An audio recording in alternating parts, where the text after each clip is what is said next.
The Portrait Collection is a badly named Babysitters Club series. It has nothing to do with portraits. Yes, there are illustrations, but they don't affect the story and could be easily removed. In reality, the Portrait Collection is a series of autobiographies, not a bunch of picture books. I think they should have imitated Sweet Valley High and called this spin-off series Stacey's Story, Mary Ann's Story, Christie's Story. Those would have been better, more accurate titles. Argo Funk Book Review, Argo Funk Book Review. This book was written by Jeanne Betancourt. Stacey begins by recapping her life and all the Babysitters Club members who will not be appearing in this book. Thanks, Stacey. Then her autobiography starts for real. She doesn't remember any of her baby years, but she remembers moving when she was 3 years old and going to preschool. She also went to famous places in New York, like the Meadow and the park and the museum and the store. Her favorite book was Eloise. For her 4th birthday, Stacey goes to the hotel and acts out the book. She rides in a horse-drawn carriage, and everyone at the hotel sings happy birthday to her, including the world-famous opera singer Pavarotti, who just happened to be there at the time. Yeah, whatever, Stacey. You shouldn't lie in your autobiography. The next section is 5-year-old Stacey in kindergarten. There's a new Cinderella movie, which Stacey falls in love with. She listens to the soundtrack all the time. Mom gets Stacey a spot on the Cinderella float in the Macy's Thanksgiving parade, so Stacey gets to meet Cinderella for real, and she gets to be on TV. She is just the luckiest little kid, isn't she? The parade takes forever to set up. Cinderella arrives at the last minute and her crown blows off. When Stacey goes to retrieve it, she notices that Cinderella is wearing a wig. To be honest, I'm kind of surprised Stacey didn't get outraged that she's a fake Cinderella. Well, it turns out Stacey was standing in the wrong spot, so she doesn't appear on TV, only part of her arm is visible on the tape. The good news is that Cinderella lets Stacey keep the crown afterwards. She shows it off to the class to prove she was there, and it's a happy ending, because none of the other kids are smart enough to realize she totally could have gotten Cinderella's crown somewhere else. 3 years later, 8-year-old Stacey and Laine figure that they're mature and grown up enough to walk around New York City by themselves. No, you're not. They start by going outside and walking an extra block down. How sneaky! They make secret plans to live in an apartment by themselves, and their moms sign them up for ballroom dance lessons. Someday, my mother said, you'll be grateful that you know ballroom dancing.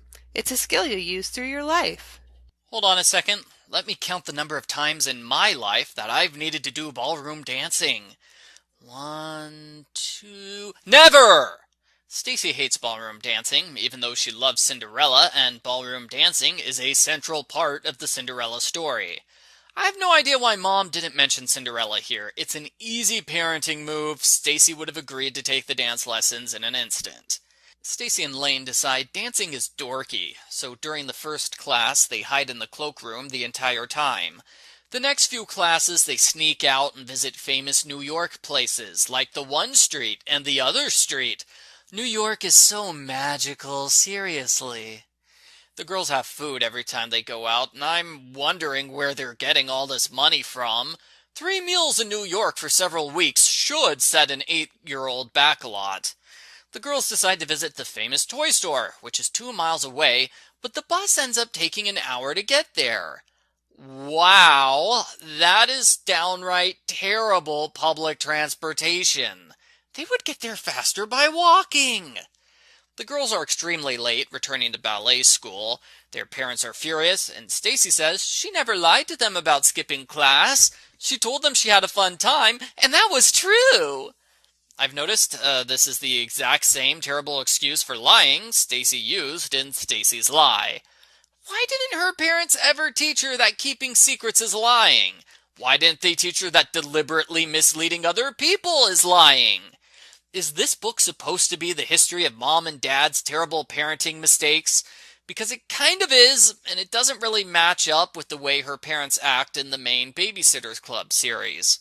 Remember, her parents are super overprotective. That does not fit with the mom who's so distant she doesn't notice her daughter regularly runs away. In the end, Stacey's glad she was forced to learn ballroom dancing because it's useful for doing the foxtrot and the Lindy. Yeah, I'm pretty sure she's lying again. Anyway, Stacey decides the moral of the story is that she's independent and not afraid of new situations. That is 100% not the lesson that 8-year-old Stacey should have learned from lying to her parents and endangering herself.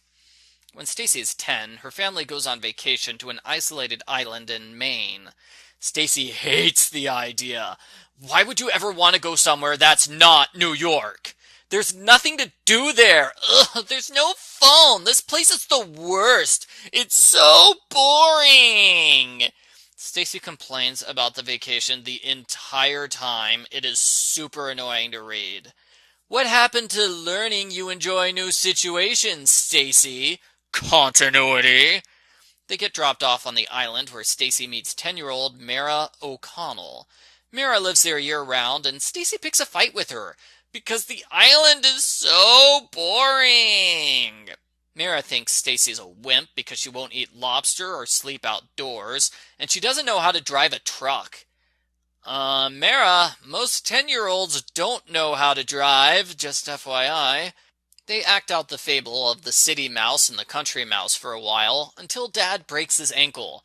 Mara takes charge of the situation. She drives Dad to a motorboat, and she drives the boat to shore. I am honestly surprised that Stacey's mom goes along with this plan. If a 10-year-old girl offered to drive my spouse to safety, I would take the car keys away from them. Meanwhile, Stacey watches Mara's sister. It's her first babysitting job. Stacey decides Mara is a hero. They become friends and have a sleepover, and then they never talk to each other again. The adventure teaches Stacey that new people and places are exciting, which is almost exactly the same thing she learned from the dance class misadventure. I'll be honest, I think the book should have ended here. We're on page 134, so it's already longer than most books in the BSC series. But instead of ending on a good note, the book ends by repeating book 18, which was a terrible book. Seeing Stacey and Claudia acted out a second time does not make the story any better, so I'll try to get through it as quickly as possible. Claudia comes to visit Stacey on the weekend. They visit all sorts of famous places in New York, because we clearly have not had enough New York hero worshipping in this book already. Claudia acts weird the whole time. Eventually Stacey asks what's wrong. Claudia cries and says New York is so wonderful. It makes her sad because she knows Stacey's having a great time here while she's at home without her best friend. Then they visit more famous places in New York and they get their hideous portrait taken. I can barely see the picture, seriously. The final chapter is only 2 pages long, so it hardly counts. Stacey says that's her life, and she can't imagine herself doing anything differently, even though she made a ton of mistakes, so way to learn absolutely nothing from your past, Stacey. She gets an A on her project. The end. Post-book follow-up. This book is interesting and different. It easily could have been 15 chapters of torturous recap, or a repeat of the Memory Super Special. Instead, it legitimately feels like its own thing. Stacey's narration was strong, and it was interesting to see her reflect on her life, to see her realize what made her become the person she is today. Kind of. You'll notice this book leaves out her love of fashion and her diabetes, which is a huge part of her life. It's probably for the best they didn't retell the story of Stacey's diabetes again, but I would have preferred rehashing that compared to rehashing book 18. The divorce is a big part of Stacey's life, and the book does heavy foreshadowing for it. I like that.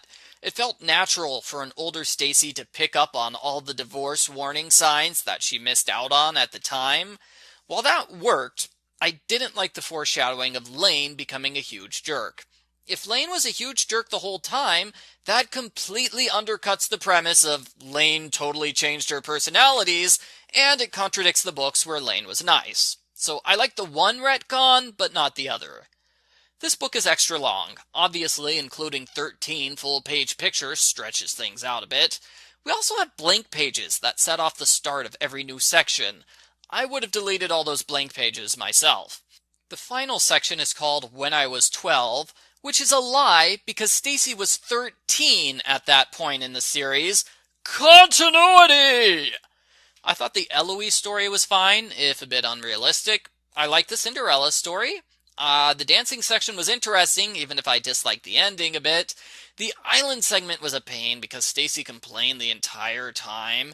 And I understand why there was a Stacey-Claudia adventure, I just didn't like it in the slightest. I also didn't like the book's obsession with New York. I do not care that Stacey visited a famous street that I've never heard of before. If you told me what was on the street or why it's famous, maybe I would care more. The book occasionally explains why some New York places are awesome, but like many other pop culture references in the BSC series, they're so outdated by now, you'll have to look them up. Overall, the book was good, it's a neat idea, and I want to see the other babysitters get biographies in the same vein as this one. I just wish the last two segments were better, because that's 40% of the book I flat out did not care for. I give Portrait Collection Stacey's book a 6 out of 10.